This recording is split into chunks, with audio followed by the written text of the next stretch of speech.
Oui, bonjour à tous et bienvenue. Édition spéciale sur LCI. Une campagne des Européennes percutée par les crises, par la guerre. Aujourd'hui, les Français élisent 81 eurodéputés. Dans une heure exactement, vous découvrirez notre estimation des résultats avec au moins deux questions.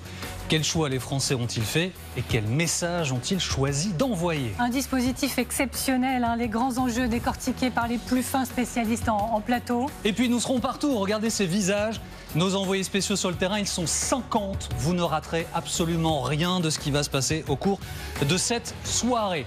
Mais d'abord, à bientôt 19h, c'est déjà un rendez-vous très important de cette soirée. Vous allez découvrir un premier chiffre, c'est celui de la participation. Oui, on va le découvrir ensemble, ce chiffre, l'estimation de la participation avec notre partenaire IFOP Fiducial. Le voici, 22,50%. Il s'agit donc d'un rebond en hausse par rapport à 2019. 2,5 points de plus et nous allons au ministère de l'Intérieur. Nous allons retrouver Frédéric Delpech. Bonsoir Frédéric. Dans quels endroits en France est-on le plus mobilisé ce dimanche ?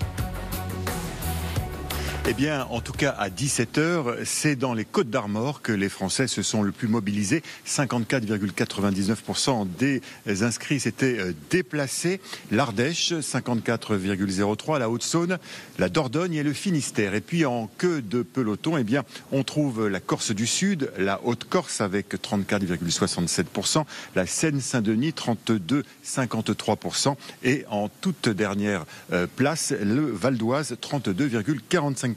À noter qu'à Paris, à 17h, eh bien, on avait voté à hauteur de 45,73%, c'est-à-dire au niveau de la moyenne nationale. Dans le Rhône, 45,59%. Dans le Nord, 44,65%. Dans les Bouches-du-Rhône, 49,76%. Et dans le Var, 47,86% des électeurs s'étaient déplacés à 17h. Merci beaucoup Frédéric Delpech. Alors, je vous le disais tout à l'heure, les plus fins spécialistes sont sur ce plateau. On va les saluer. Routel Krief, bien sûr, bonsoir, merci d'être avec nous.